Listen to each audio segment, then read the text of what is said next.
All right, good evening. We'd like to welcome you to the Elmore County Commission work session dated Monday, March 11, 2019. We'll call this meeting to order.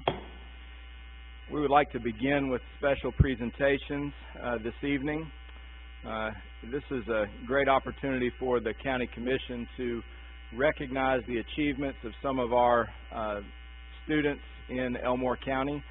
We would like for this to be something that we do continuously in recognizing both student athletes in their accomplishments with being a state champion, and also some of our students in other extracurricular activities, whether it be the science fair or robotics or anything else. When they accomplish a state championship, we want to recognize that. So we're going to start that this evening. First, I'd like to invite Edgewood Academy basketball team. We'll have Coach Free, if you'd come up here.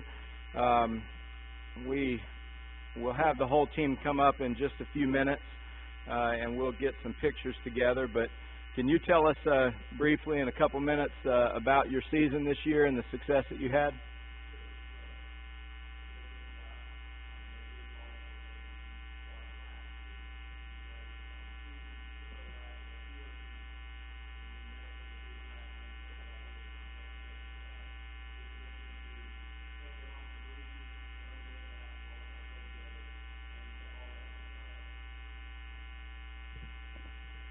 And all that would hopefully pay off in the end. As a coach, I tell people all the time, you always say that you always preach to your kids to keep working hard, that it's going to pay off, and you hope that it does. But sometimes life has different outcomes for you. But for this group of kids, they came together, they did what it took to become state champions in the end, and they did it over a rival team that was also in our area, a very good team in Autauga Academy. So beating them, they had to beat them for a third straight time. And anybody in athletics knows it's hard to beat a team 3 times, especially a good team. But anyway, they came together, they did the job we asked them to do. They bought in on the defensive side of things, and for the 3 seniors that we had, last year's group had 0 seniors. This year's group has 3. So for that group of seniors, it was really special to see all their hard work culminate with a state championship, and that program that they had bought into and all the sweat they put in, all the work, to watch it actually culminate into that state title and watch them hold the trophy up at the end was very special. This is a great group of guys. Great. Well, congratulations, Coach. We commend you for your efforts and your dedication to encouraging these young men to be successful both on and off the basketball court. What we'd like to do now is invite the entire team to come up. We'd like you all to kind of line up right here for a picture. Commissioner Mercer is going to come down in front with you, and he will present you with this resolution signed by all of the county commissioners. Chairman, I'd just like to add also, Coach Free's not going to mention this, but he was also named the AISA Football Coach of the Year and Basketball Coach of the Year. We're very proud to have that leadership in our county.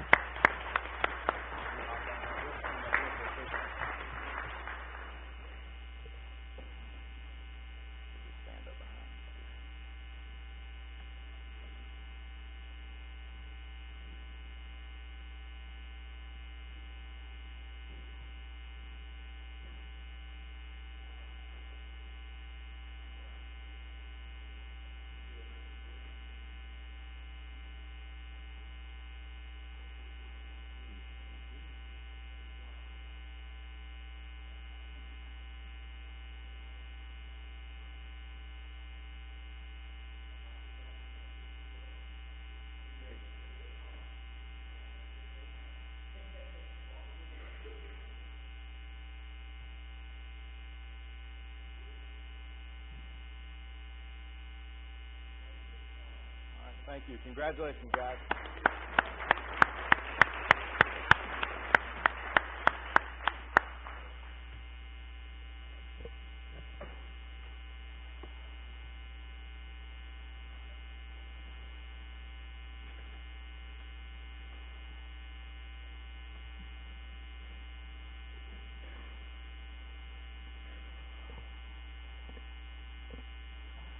All right, we also have a few other state champions we would like to recognize this evening.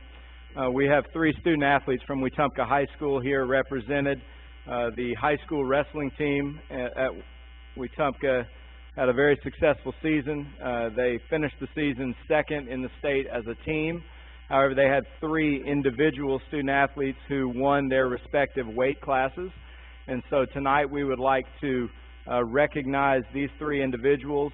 I'm going to just share with you a little bit about the three of them, and then we'll invite them and their coach to come up for a picture. We have, and all three of these young men are sophomores, so we hopefully will have a repeat and then a three-peat. We have Xander McWilliams, who won the state championship in the 106-pound weight class, 68 wins and 4 losses. So that's a lot of wrestling matches. We have Kyler Adams, who won the state championship in the 120-pound weight class, 65 wins and 3 losses. And we have Mason Blackwell, state champion in the 170-pound weight class, with 72 wins and 2 losses. So we congratulate these three young men and their coaches who dedicate a lot of time and effort, their teammates who participate and encourage them, and the other administration at Wetumpka High School, which supports these student athletes both on the mat and in the classroom. So we'd like to invite the three of you and your coach to come up here behind with us, and we'll present you with these and do a group picture. If y'all will come up here with us, we'll make room here.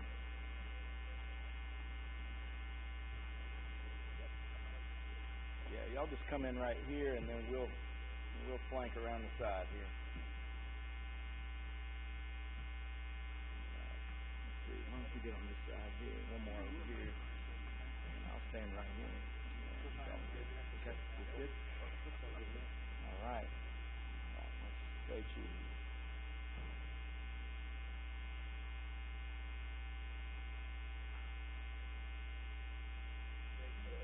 All right. Here you go.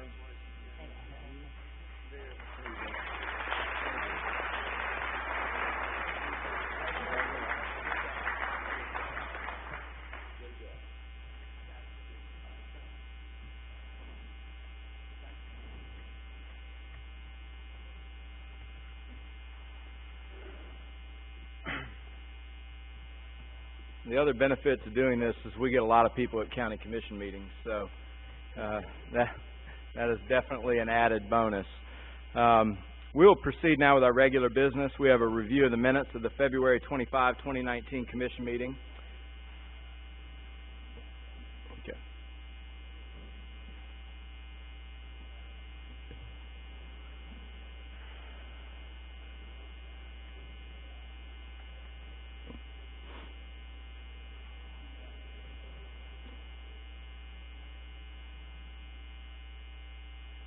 Are there any comments or questions regarding the minutes from the February 25th, 2019 commission meeting? All right, we will proceed. Review the memorandum of warrants for the period of February 22, 2019 through March 5, 2019. Mr. Byer? Mr. Chairman, Commissioners, the memorandum of warrants for that period of time is $1,090,588.44. Thank you. Any comments or questions there? All right, we'll proceed.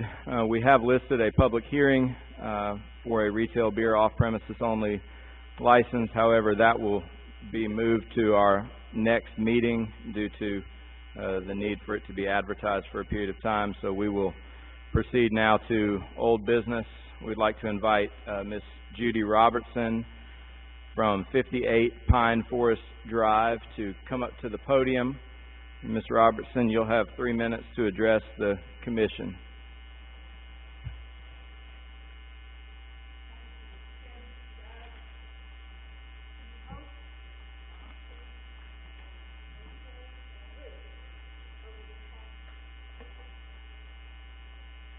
Here's an extra one.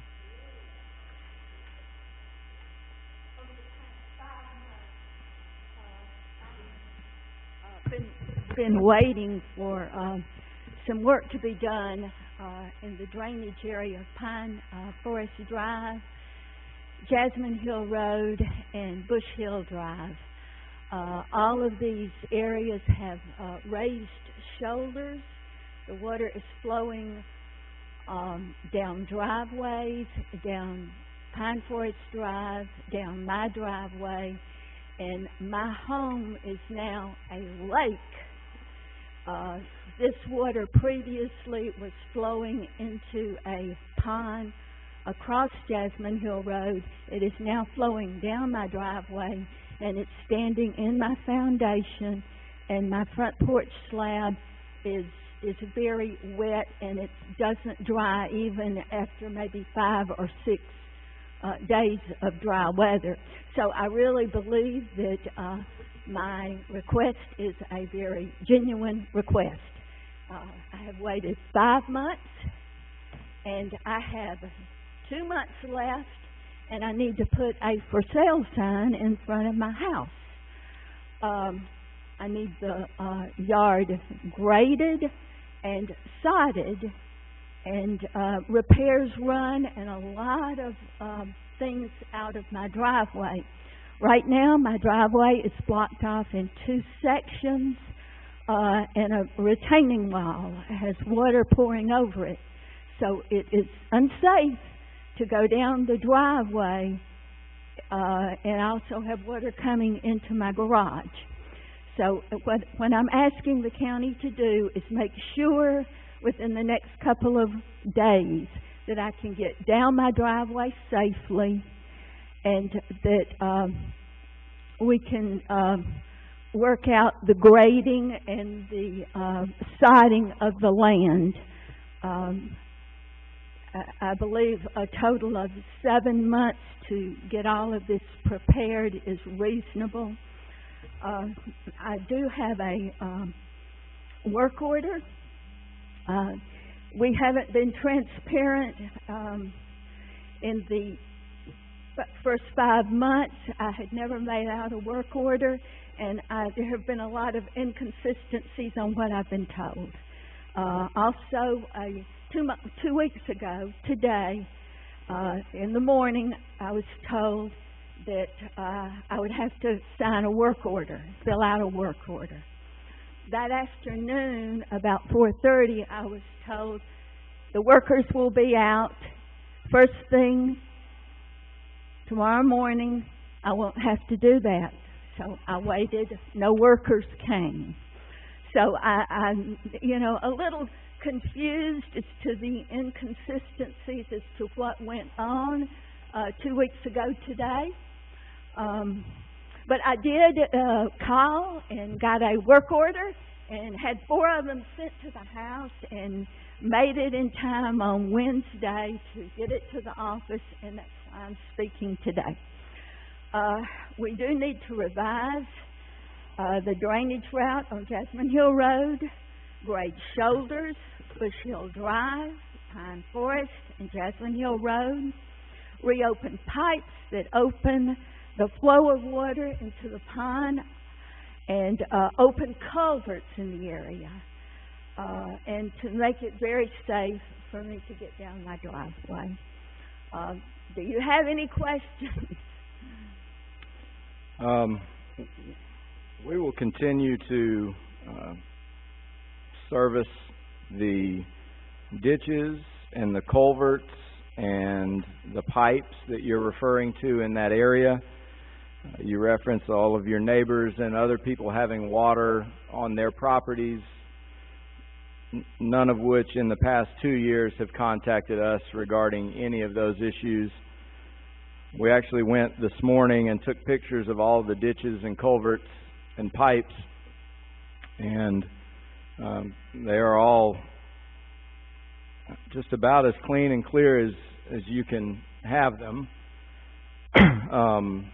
With regards to the work order you're referencing, there is no work order.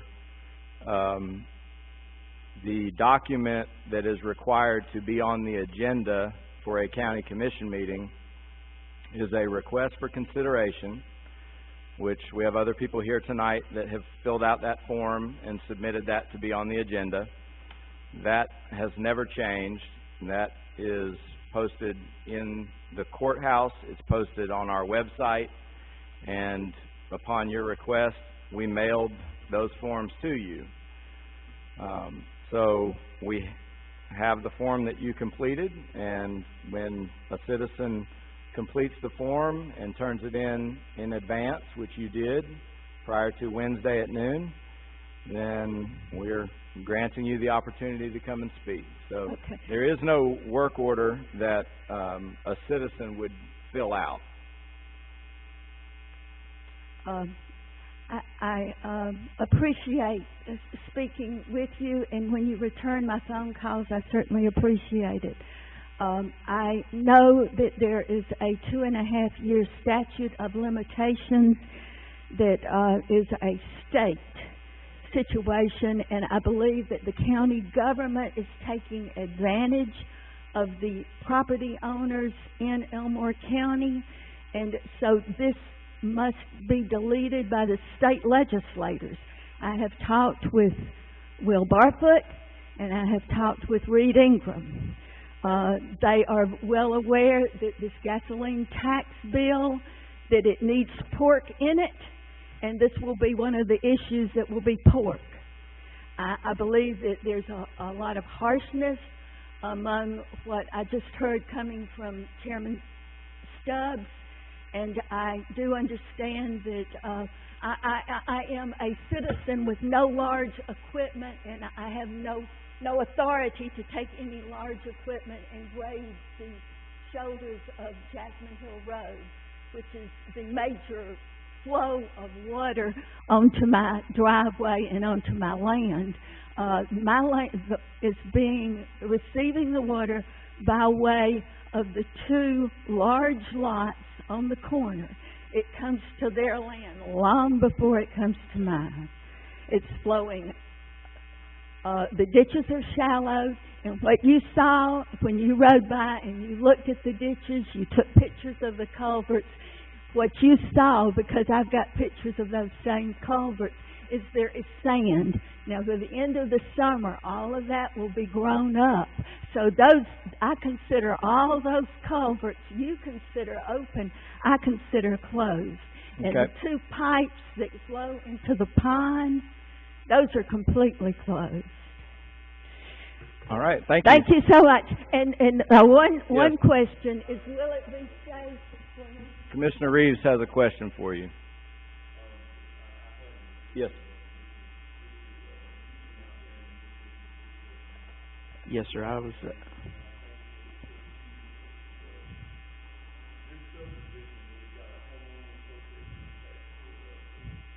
I don't believe they have a homeowner association. I think it's an older one.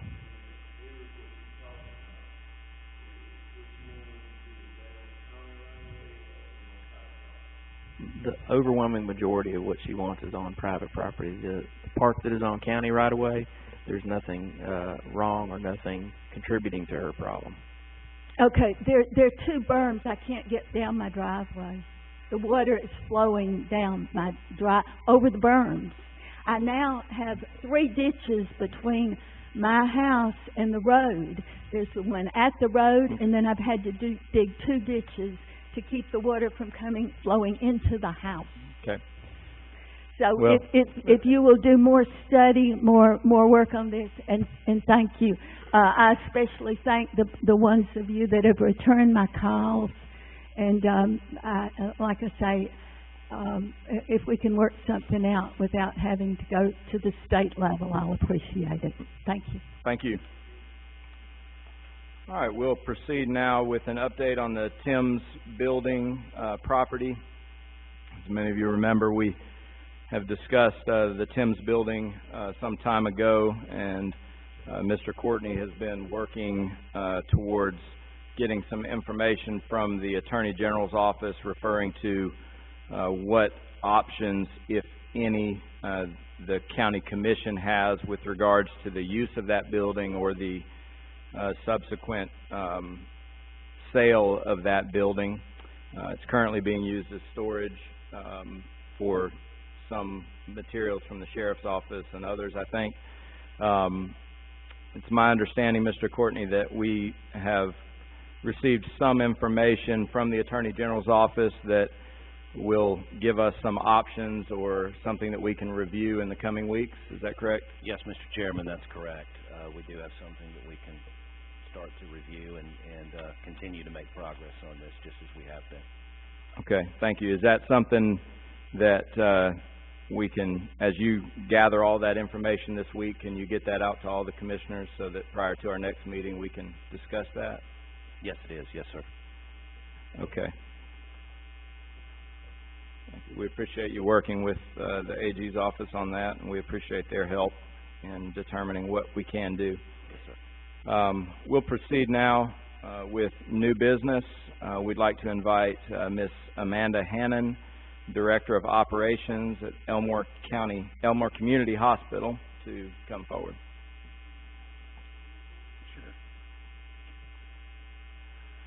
Well, thank you guys so much for having me here today. It's an honor and a privilege to be able to come and talk to you guys about Elmore Community Hospital and some of the things that are going on there at our facility. We are asking that the county give us some assistance in new renovations that need to be done to the building, and I would like to quickly go through this presentation and kind of bring some understanding of what the needs are there at the hospital. So on the first page you can kind of see we need a new radiology department. And we're going to get into the nuts and bolts of what we've done up to this point, but this is an area that just needs to be brought up to speed. And this is kind of an overview and an idea of what we're looking to do. If you turn over to the next page, you can kind of see a full-blown, detailed description of what we're looking to do for the radiology department as a whole. I want to go ahead and just address the 100-pound gorilla in the room. And that is that Elmore Community Hospital does receive the $1 million millage every year, and we are incredibly grateful for those funds. And I'd like for you guys to take a look at the third page, and this is just obviously Elmore County, a map of Elmore County, and I'm sure you guys are very used to looking at that. The starred areas indicate locations where we have rural health clinics and services that are provided to the community, to the county for Elmore. Obviously, we've got the hospital here that's in Wetumpka, but we also have 2 rural health clinics in Wetumpka, a rural health clinic in Hopeful, and a rural health clinic over in Tallahassee. So those areas are designated, and we're primarily seeing Medicare and Medicaid patients in rural health clinics. Those are your indigent, your disabled, your elderly, and your pediatric patients of Elmore County. So I just wanted to take a moment just to kind of look over and review that map so that you can see the tentacles of how Elmore Community Hospital spreads through the county. The next page is just some stats I thought you guys would be interested in. These stats are based on 2018 numbers. Radiology services for 2018, we did about 14,000 procedures. We expect to grow that number by 30% if we can update our radiology department. I want to be real clear about what I'm saying when I say update our radiology department. We're not talking about the equipment. We're talking about the physical plant, things that just need to be done to bring that department into the current status that it needs to be. We've done some other renovations, and we're going to go over that as well. 45,000 labs came through our hospital last year alone, 10,000 ER visits, and over 1,000 surgery cases a year. The next slide, you can kind of see, this is kind of the progression of where we've gone with some of those tax dollars or some of that millage money every year. In 2014, our healthcare authority helped us do a renovation in our OR. That was a huge deal for our hospital, and we have certainly reaped the rewards and the benefits of that renovation. In 2017, we did the same thing with our lab. We updated that, and the healthcare authority helped us make those renovations. In 2018, Mike Bruce, our CEO, was presented by some of the surgeons and some of the staff and said, we have a need for a surgery follow-up clinic. We want our surgeons that are coming through to our OR to have a place within the hospital to be able to follow up with their patients. Now, you'll see a little bit further down that we're undergoing a $1 million piping project now. So we knew that there were going to be no monies to be able to get those renovations made. So Mike Bruce, our CEO, invested of his own money into a building that he does not own to give us the services that we needed to continue to grow and thrive in Elmore County. Since we've done that, we've added Dr. McLeod. He's an ENT physician out of Alex City, and he's doing approximately 20 extra surgery cases a month because of that. So it was money well spent. Our auxiliary, I can't say enough about our fantastic auxiliary. They hosted a fundraiser for us back in October, and they're going to be helping us make some renovations to our courtyard, so stay tuned for changes on that coming in May. Inpatient services are currently underway. That's another area that Mike has taken those areas, the physical plant on to say, okay, I'm going to do some things and invest in this building that does not belong to me, because if we do not, we will be left in the dust. So there are certain expectations that the community has that we have to fulfill. So he's taken that on, and I just want to give you guys A quick little rundown. When I first came to Elmore back in 2017, we had 14 inpatient beds. We were licensed for 69 beds. We had 14 in operation. We put 2 more additional inpatient beds in service pretty quickly, and that brought us to 16. When we complete the piping project at the end of this month, we'll have a total of 26 inpatient beds. Now, those additional 10 beds can also be used for outpatient services as well, and we're looking at all kinds of areas and how we can kind of improve that. We hope that we will be announcing that radiology renovations will be coming soon. I want to get into the nuts and bolts of economic impact that Elmore Community Hospital is bringing to the county. Elmore Community Hospital alone employs 240 employees in the county. Our payroll spend is about $9.1 million a year. That does not include contract services for some of our physicians. That's well over $2 million, and that does not include our vendor expenses that can be anywhere from $2 to $4 million depending on volume and what's going on in the market. That information is important to understand the next slide. If you guys will look at that center box, these are stats and facts from the Alabama Hospital Association, and they state for every dollar spent by a hospital, it generates $2.20 for local economy. So you can kind of do the rough math in your head there and just payroll dollars alone, see what kind of impact that the hospital is bringing to the county and to the community. I would be remiss if I didn't take the opportunity to talk about the new building that is going up next to Lowe's. We are incredibly excited about that project and fortunate to be joint venturing with Dr. Lyons and with Dr. Coleman. Dr. Lyons joined our network about 6 years ago, and he has been a huge asset to this community, and we are thrilled that he is a part of our team. But there's been a little bit of confusion about the hospital versus the new clinic that is going to be going up next to Lowe's, so I want to make some quick distinctions about that. River Region Medical Center is going to be a specialty and family practice location. We are bringing a ton of specialists from the Montgomery market up here to rent space. Some of these specialists on this list will be here 5 days a week. These are clinic services. They'll be doing follow-up visits. And as far as radiology services go, they'll be doing x-ray services, but we will maintain MRI, CT, bone density, mammo, and ultrasound.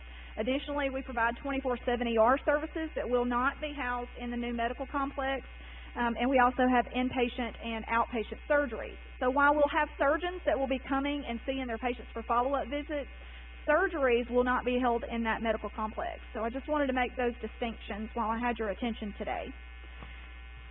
I would like to just kind of end by saying this. I know you guys' time is very valuable, and I don't want to take up a lot of your time. This project is not going to bring 50 jobs to the community, but it will bring more jobs. It also brings additional revenues. We think with a new renovated department, we can easily grow our revenue 30%. Additionally, it's a space that our community deserves. Our community deserves it, our employees deserve it, and we want to take a focus on women's services, mammo, bone density, all of those things. Those are areas of focus that we can market to the community. We cannot compete with our Montgomery competitors if we cannot have a radiology department that is as nice as what they're driving down the road for. We have it on good authority with some studies and some research that we've done with some of our Montgomery partners that about 30% of the population in women's services alone are driving to Montgomery, not because of the equipment. The equipment that we house at Elmore Community Hospital is parallel to what is in the Montgomery market. It is aesthetically unpleasing. And it's also very difficult to go from one department that has been newly renovated across the hall to an area that the physical plant just is not there. It's my request that you guys consider giving us something to start with, something to get our lobby, just the front of the building, the front of the radiology department started. We're asking for $50,000, but any contribution that you guys are willing to make would be greatly appreciated. I appreciate you hearing me out today. At this time, I'm going to turn it over to our CEO. Thank you so much. Thank you. My name is Mike Bruce. I'm the CEO and the owner of Ivy Creek Healthcare. I came here in year 2000, and I leased space from the Healthcare Authority. Healthcare Authority gets the money from the taxpayers and puts it back into the bonds and the various renovations that had to go on. The 1955 building, 1955 construction. It is old and deteriorated, and it needs some major improvements. This is part of that, just in aesthetics. In order to get this radiology department starting up, I got to put in $150,000 just in the basic equipment. So it's a partnership. I am for profit. The Healthcare Authority is a non-for-profit from taxpayer monies. I've put in, through this company, about $400,000 a year in real estate taxes, sales taxes, and various other things. So it's a partnership that we need to improve this building, or people will go elsewhere. Thank you for your time. Thank you. Any commissioners have any comments or questions for either?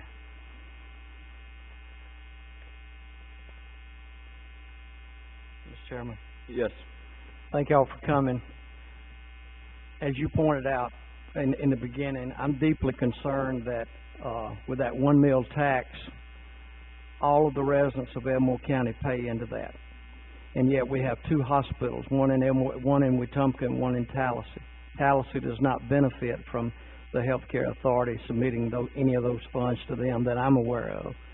So I'm concerned that we've got residents on that end of the county that are already funding the Elmore County Hospital when they have a hospital sitting in Tallahassee that most of them use. So that's my concern, Mr. Chairman.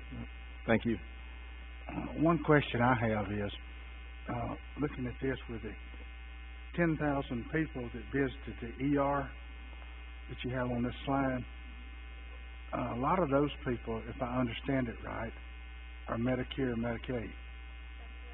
Sure. And some of the local doctors don't take Medicare and Medicaid. I use Dr. Lyons, and he does. But Dr. Coleman no longer takes it, I understand. Is that correct? Yeah, we have about 20 people, doctors and providers in our payroll, and we all take Medicare and Medicaid. Because they're under your payroll. Correct. That's the reason. Yeah, and we do about $3 million in charity and bad debt in the county alone. Otherwise, some of these 10,000 would be in bad shape. They would go elsewhere. Okay. And they would have a problem keeping care elsewhere. The Montgomery market is already completely overrun as it is, and Montgomery can't afford. They will. Don't get me wrong. They will treat them, but they lose money as soon as they go there. Only Baptist East doesn't treat them, if I understood it right. But Baptist South and Jackson does, but Baptist East does not. If you don't have insurance, you can't go there. The federal laws for a hospital, if you come into the ER, you have to be medically screened if it's emergency first, and then you can ask for money. So that's really where we've had inherent free health care in this country. Thank you. I'd just like to make a few comments. One, I appreciate both of you being here tonight, and I appreciate the opportunity that I had not long ago. Amanda took me on a tour of the hospital. I felt that it was important that I go through and observe the hospital, meet some of the employees, which was a great opportunity, and I appreciate them and their service in our community. I think there are a lot of great things taking place in the hospital. Obviously, there's a certain market that is underserved in our community, and there is a void or a gap that's being filled in some respects through some of your services, either at the hospital or at the rural clinics. I do think that there is healthcare is one of the pillars of a great community. So you look at education, you look at infrastructure, you look at economic development and job opportunities, you look at public safety, and you look at healthcare. Those are things that dictate where people choose to live when they have the choice of where they live, and it helps people, enjoy and a higher quality of life when they have positive experiences with those pillars. I think we're operating off of, we're facing a challenge in the country with rural health care in general. It's not isolated to Elmore County, but we're operating off of a 6+ decade old legislation that puts that 1 mil, which has obviously grown tremendously over the last 60+ years because of the population in our county and more property owners, which results in more tax dollars. And so, the big picture questions I ask are, and these questions aren't necessarily for me to answer, because that's why we have a healthcare authority, and the county commission doesn't operate the healthcare in our county. One is it the best use of that $1.2 million a year to keep trying to fix a building that needs $1 million worth of plumbing work? Is that the best use of taxpayer dollars? That's a question that somebody needs to answer, and we need to determine if that's, are we making a good choice by continuing to do that, or are we better served by evaluating the needs of our community and finding another venue or another facility that can provide the needed services, but in a more, in a fashion that would benefit the entire county and be something that we can look at in 50 or 100 years and it's still there and it's still serving the people? I don't know the answer to that question, but I think it's something to consider. The next thing that I consider, I know you mentioned a partnership, but you know, I think that in this particular situation, the line of public-private partnership, and you know, it's a bit blurred in the sense that these monies are coming in and they're being used to update or improve the facility that you are in, that you are leasing.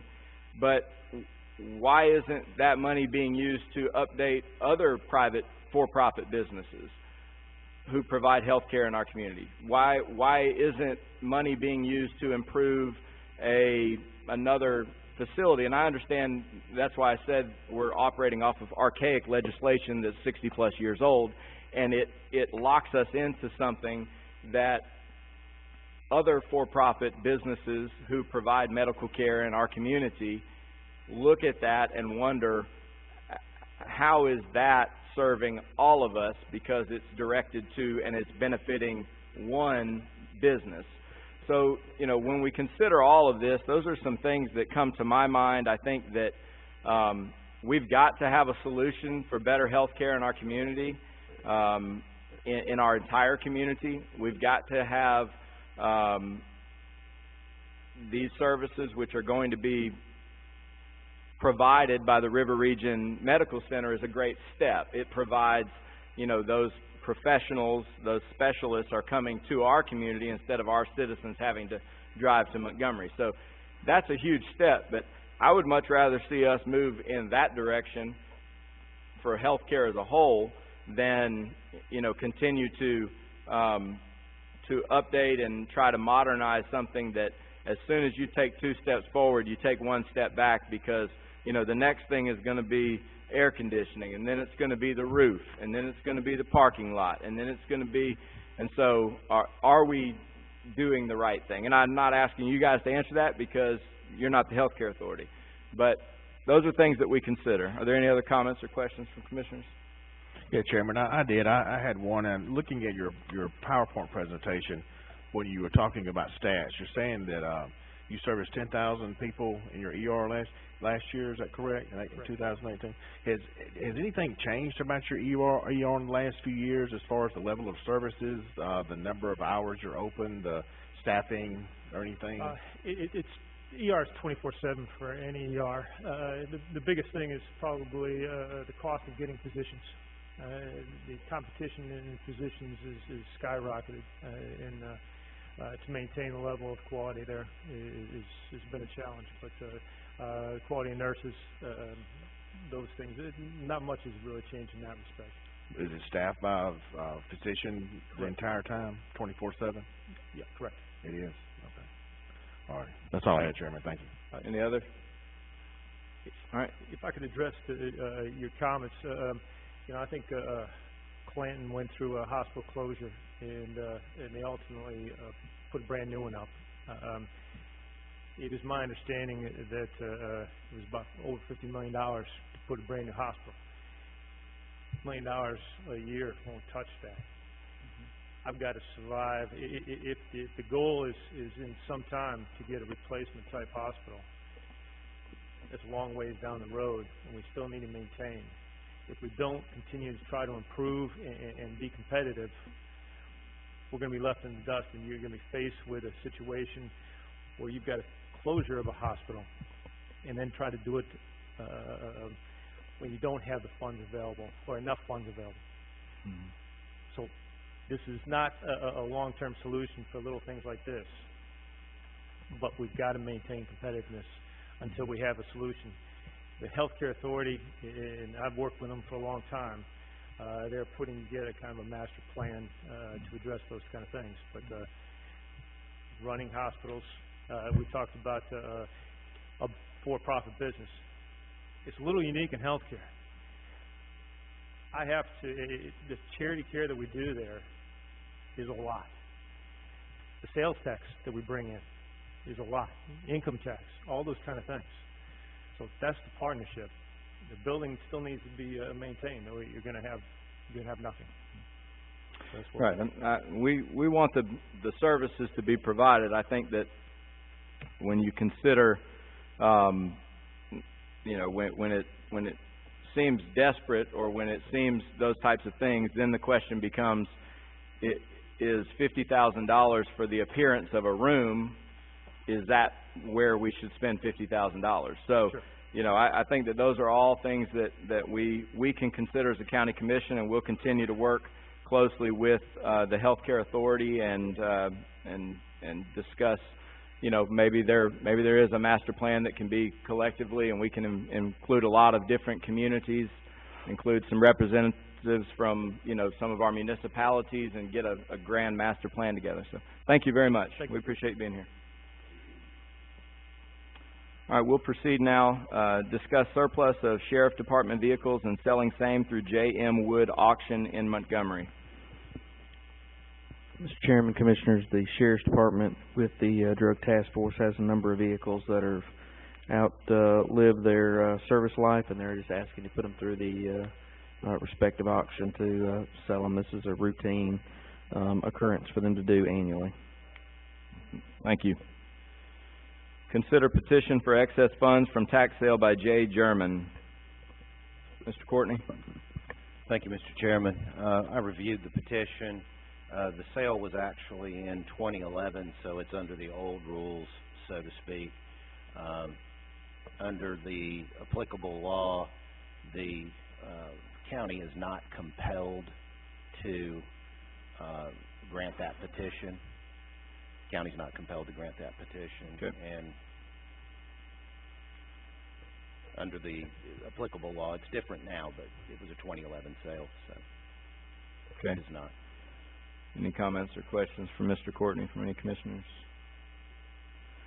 All right, discuss award of bid for partial roof placement at the historic Elmore County Courthouse to the lowest responsible bidder, Tecta America Southeast LLC. Mr. Chairman, Commissioners, this item and the next item were actually bid back in the summertime as a joint project. The bids exceeded our budget tremendously, so we asked our consultant to go back and split these two projects. The roof on this part of the building, the historic courthouse, actually came in under our estimates, and so we would ask you to award that for Tecta.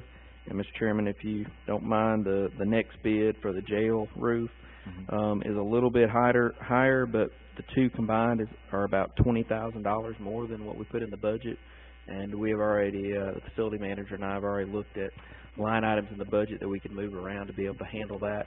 There are a number of problems at the jail that need to be addressed to protect other items in the building that the roof repairs necessitate. So that bid came in at $193,900.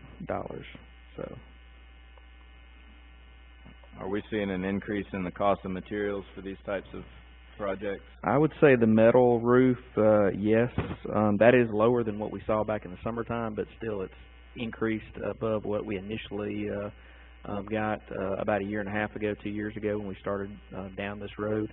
I think the material for this roof in this building is actually a very good price. I think the competition brought that price down. All right. Thank you. Next item, discuss authorizing the Elmore County Emergency Medical Services Board to begin contract negotiations with Haynes Ambulance, lowest and sole bidder of EMS request for proposal bid. Mr. Chairman, the county attorney and Commissioner Mercer are probably better suited to answer any questions about this, but it is that time where the EMS contract is up for an RFP. They received the bids, and now they're to the portion where they are making the recommendation to start negotiations to finalize the contract and bring that back to this commission for approval for execution. This would establish, county attorney, correct me if I'm wrong, this would establish up to a 3-year contract for these services. And currently this contract as submitted is at no cost to the citizens. Thank you. Any comments or questions there? Mr. Court, you have something you want to add to that, or? Oh, just that Mr. Byers correct, that that has come in, and I've made an initial review of it, and it is in position and in condition now to negotiate. Thank you. Commissioner Holt, did you have something? Yeah, one question. Yes. How many bidders did we have? We had one bid, the current provider bid. Did we put it out for? Yes, sir. It was competitively bid. There was multiple companies that could have bid it, but we had one returner proposal. Okay. Thank you. All right, go ahead. Chairman, if I could just add, I serve on as a representative of the county commission on the EMS board, and what our task is to manage the provider, the ambulance provider's contract for service that we issue here in the county, and what their obligation is any call that comes through the 911 system that's related to medical, they have certain staffing, equipment, and minimum run times that they have to meet within their contract. As Mr. Byer mentioned a minute ago, it is time to rebid this contract, and we are being asked tonight, and the action this commission has been asked to take is to give the EMS board authorization to enter into the contract negotiations. Thank you. Let me mention something, Commissioner Mercer. Yes, sir. Because I think I'm probably the only one on the commission that's ever used the air flight to a hospital. And I hope that continues. I do too. I hope it continues for y'all. And I got nothing against Haynes because they're friends of mine. But something that does concern me a little bit, Commissioner Mercer, a few years ago, the fire departments went out and responded to an accident or, to get somebody out of a car. And I think there was a joint decision made about whether to use life flight or not. I'm not sure about that, I think. So right now there's not a joint decision made. In my case, in 2015, when the ambulance came, they decided whether I needed life flight and myself. So that's a little bit of a concern, because I don't know if you know how expensive that is. It cost $18,000 to fly me to Birmingham. I didn't have to pay it, luckily, but so that concerns me just a tad, that we don't have an independent source also to decide whether you need to be flown or whether you need to go by ambulance. And in my case, the reason I didn't have to pay was because I lived in Titus, and it was feasible that I would die if I went to Montgomery by ambulance versus UAV by helicopter. So Medicare paid it. But if you lived in Montgomery and the same accident happened, you couldn't get free life flight.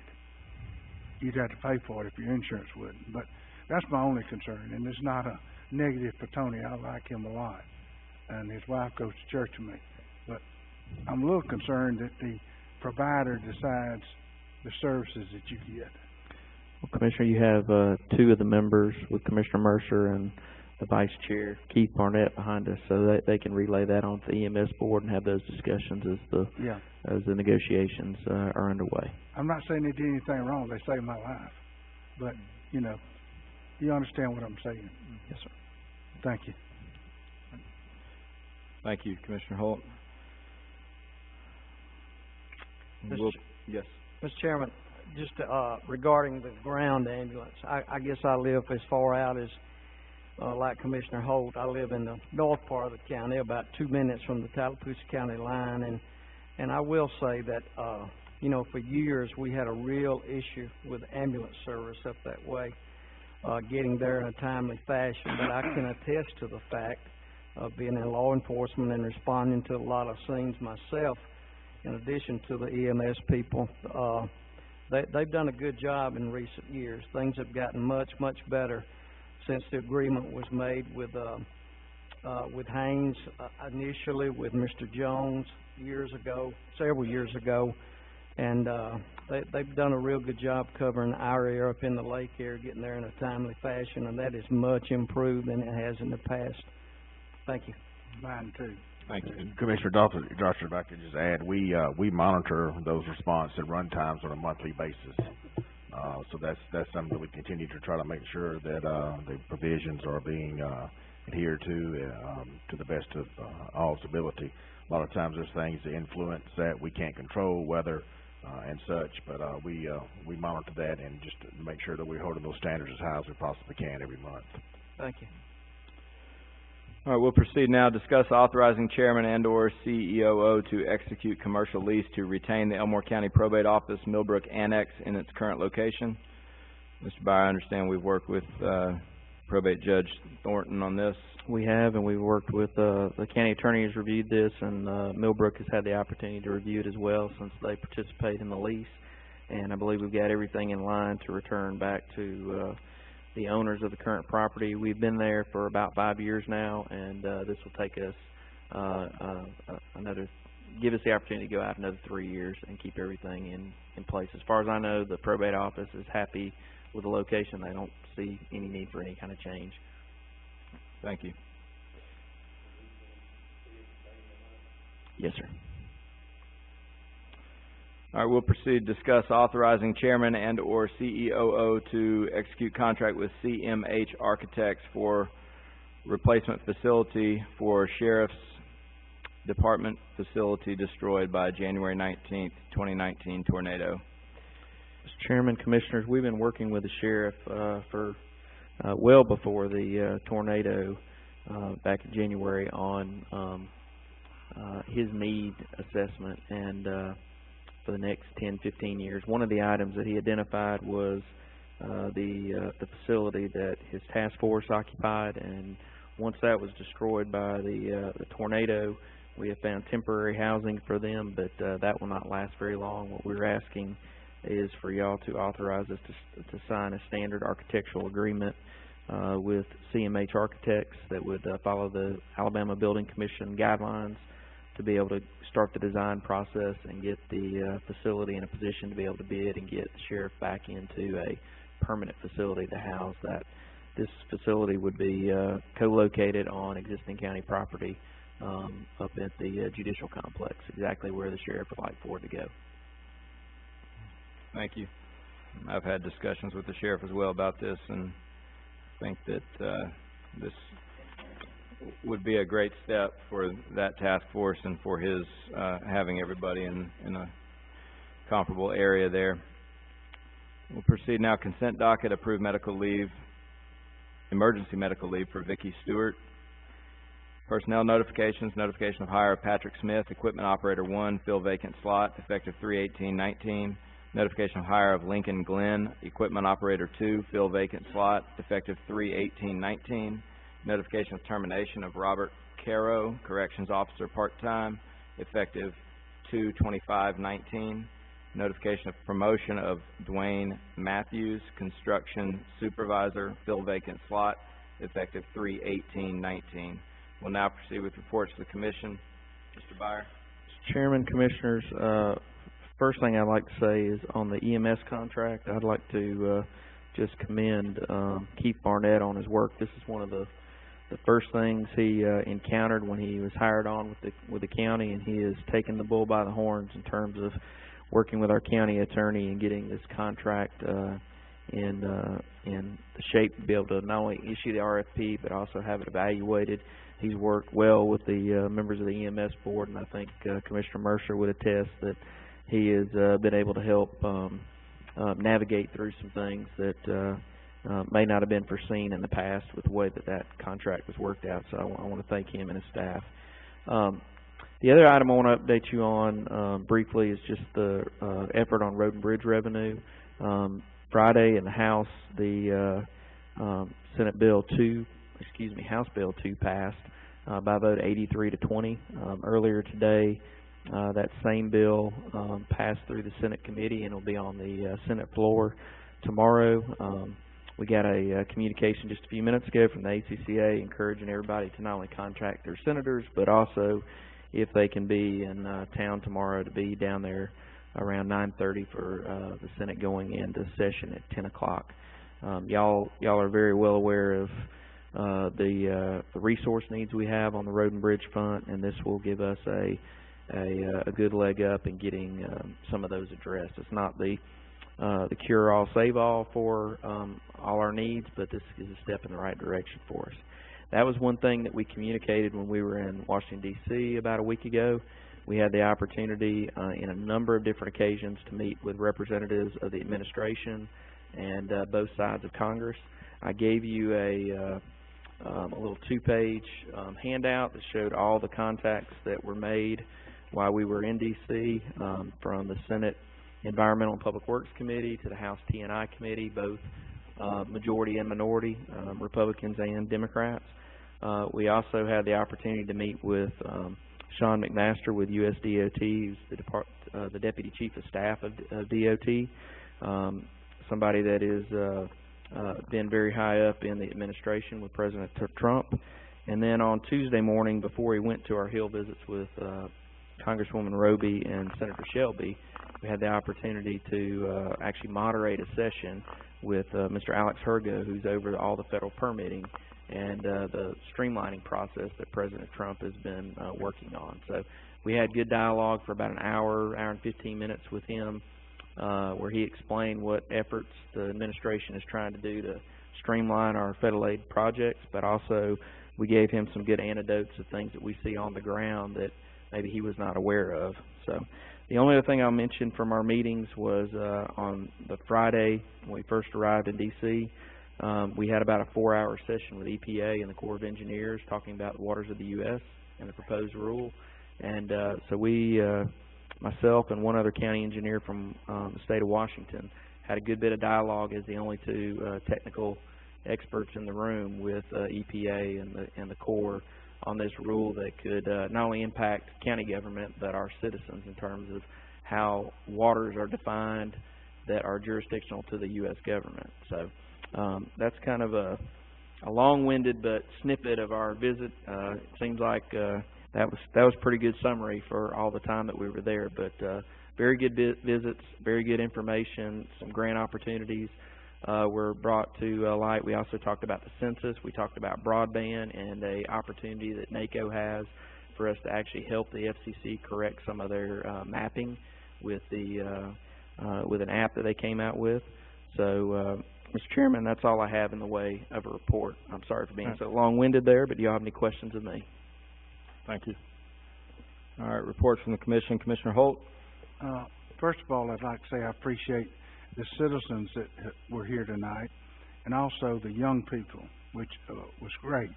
You know, it was wonderful that we got kids that are achieving the goals that they're achieving, and we always need to be positive with them. Also, I appreciate what our emergency services did with Lee County, which was keeping us up to date and doing the things that they did. No, it's just wonderful. And lastly, I'd like to say I appreciate the way the Commission works together to try to go forward and be positive. I think that we got a good group of commissioners, and they work well together. We don't always agree, but we work well together. So I think that's a real plus, and I appreciate that. Thank you, Mr. Chairman. Thank you. Commissioner Daughtry. Thank you, Mr. Chairman.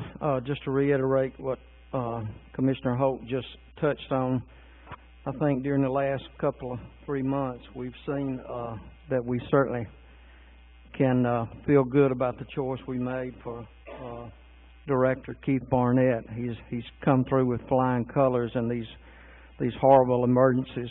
He and his personnel. I'd personally like to thank him and his crew for setting up the command post in Beauregard. I have a sister who lives in Beauregard. Thankfully, she barely missed the destruction over there. And she called me shortly after y'all arrived, and she said Elmore County has shown up. I said they always do. So thank you very much for helping those people out in Lee County, and just as people helped us out in Wetumpka when the tornado came through from numerous counties. It's appreciated on both ends, and thank you again, Mr. Chairman. Thank you. Commissioner Mercer? Thank you, Chairman.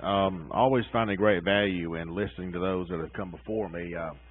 When I was first sworn in, Commissioner Reeves suggested that I always be involved in anything that I could be outside the county to learn as much as I could about county government, and so I could bring that back and benefit the citizens of those of who I serve, and so which is why I have always graciously served when asked to serve on the legislative committee for ACCA, and also have had the opportunity to serve on a policy steering committee for the National Association of Counties.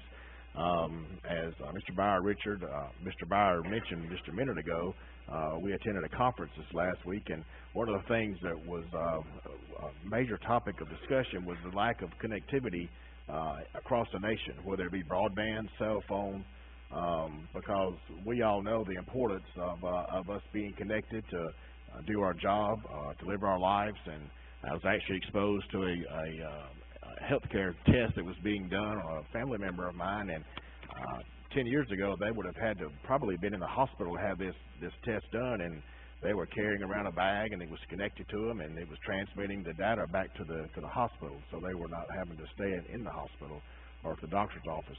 But one of the ways that, as Mr. Byer mentioned, that we're trying to address this on the national level is the National Association of Counties has been engaged in creating an app called Test IT app. It's available on Android and also in the App Store for Apple devices. And what this app does is when you download it, and wherever you are, you run the speed test, and it collects the data of how you're connected, and it sends that data back to a central point that will ultimately be provided to the FCC. What the goal is their connectivity map that the FCC operates off of from data that's provided by the providers, cell phone, broadband providers.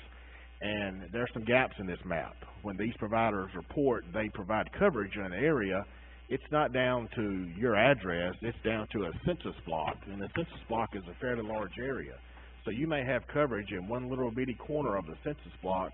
Well, as far as the industry is concerned, that area is covered, but you may not have coverage in your particular house or your particular part of that census block, which that's exactly what we're experiencing in Elmore County and across the nation. So we're going to be finding out a little bit more about how this data is going to be used. The app doesn't collect personal information. It just collects the data relating to the speed of your connection when you run the test. And we're really going to be trying to talk about how all citizens can download this app, run these tests, and do our part in helping make sure this FCC connection map is as updated and accurate as possible. Thank you, Chairman. That's all I have. Thank you. Commissioner Reeves?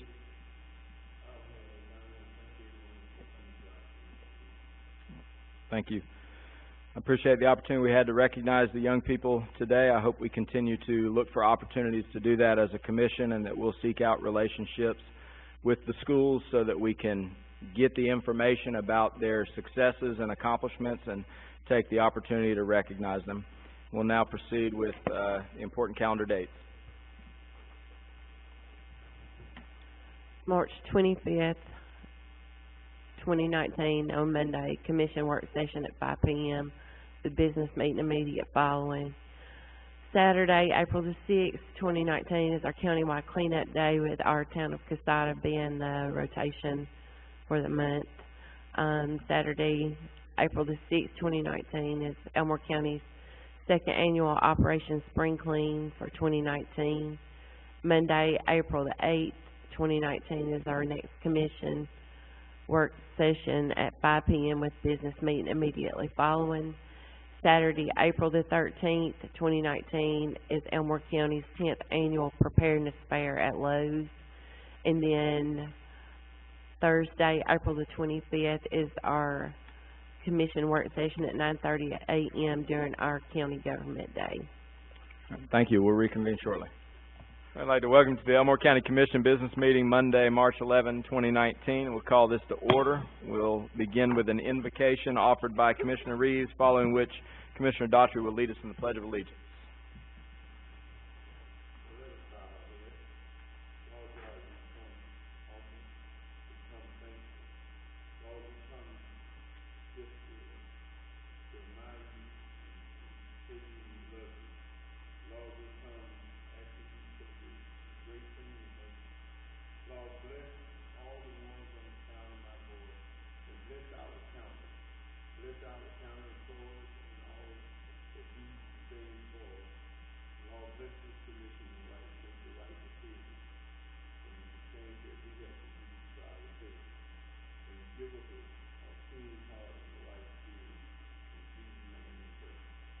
Amen. Amen. Amen. So let's stand for the pledge.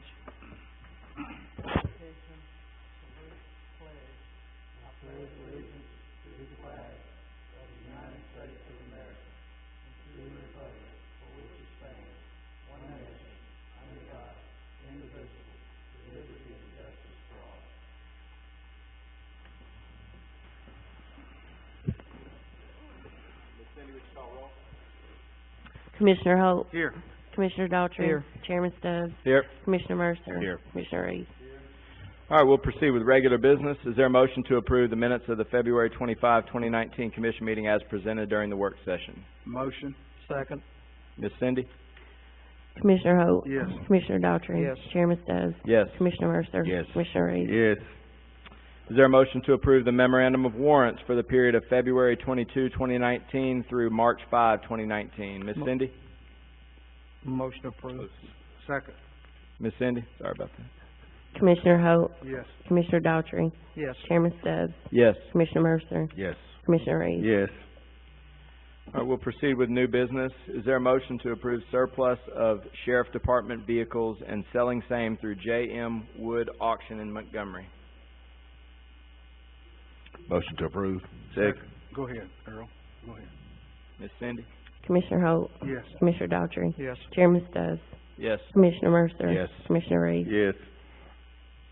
Is there a motion to approve or deny petition for excess funds from tax sale by J. German? We need to deny that because it's not in the statute of limitations. So. Okay, so we have a motion to deny. Is there a second? Second. Ms. Cindy? Commissioner Holt. Yes. Commissioner Daughtry. Yes. Chairman Stubbs. Yes. Commissioner Mercer. Yes. Commissioner Reeves. Yes. Is there a motion to approve award of bid for partial roof replacement at the historic Elmore County Courthouse to the lowest responsible bidder, Tecta America Southeast LLC? Motion approved. Second. Ms. Cindy? Commissioner Holt. Yes. Commissioner Daughtry. Yes. Chairman Stubbs. Yes. Commissioner Mercer. Yes. Commissioner Reeves. Yes. Is there a motion to approve award of bid for standing seam metal roof repairs at the Elmore County Jail to the lowest responsible bidder, Alabama Roofing and Sheet Metal Company, Inc.? Motion to approve. Second. Ms. Cindy? Commissioner Holt. Yes. Commissioner Daughtry. Yes. Chairman Stubbs. Yes. Commissioner Mercer. Yes. Commissioner Reeves. Yes. Is there a motion to approve authorizing the Elmore County Emergency Medical Services Board to begin contract negotiations with Haynes Ambulance, lowest and sole bidder of EMS request for proposal bid? Motion approved. Second. Ms. Cindy? Commissioner Holt. Yes. Commissioner Daughtry. Yes. Chairman Stubbs. Yes. Commissioner Mercer. Yes. Commissioner Reeves. Yes. Is there a motion to approve authorizing chairman and or CEOO to execute commercial lease to retain the Elmore County Probate Office Millbrook Annex in its current location? Motion approved. Second. Ms. Cindy? Commissioner Holt, Yes. Commissioner Daughtry, Yes. Chairman Stubbs, Yes. Commissioner Mercer, Yes. Commissioner Reed. Yes. Is there a motion to approve authorizing chairman and/or CEOO to execute contract with CMH Architects for replacement facility for Sheriff's Department facility destroyed by the January 2019 tornado? Motion approved. Second. Ms. Cindy? Commissioner Holt, Yes. Commissioner Daughtry, Yes. Chairman Stubbs, Yes. Commissioner Mercer, Yes. Commissioner Reed. Yes. Is there a motion to approve the consent docket as presented? Motion to approve. Second. Ms. Cindy? Commissioner Holt, Yes. Commissioner Daughtry, Yes. Chairman Stubbs, Yes. Commissioner Mercer, Yes. Commissioner Reed. Yes. Proceeding with personnel notifications, notification of hire of Patrick Smith, Equipment Operator 1, fill vacant slot, effective 3/18/19. Notification of hire of Lincoln Glenn, Equipment Operator 2, fill vacant slot, effective 3/18/19. Notification of termination of Robert Caro, Corrections Officer, part-time, effective 2/25/19. Notification of promotion of Dwayne Matthews, Construction Supervisor, fill vacant slot, effective 3/18/19. Any additional reports to the Commission? Is there a motion to adjourn? Motion So to moved. adjourn. Second. Ms. Cindy? Commissioner Holt, Yes. Commissioner Daughtry, Yes. Chairman Stubbs, Yes. Commissioner Mercer, Yes. Commissioner Reed. Yes. Meeting adjourned.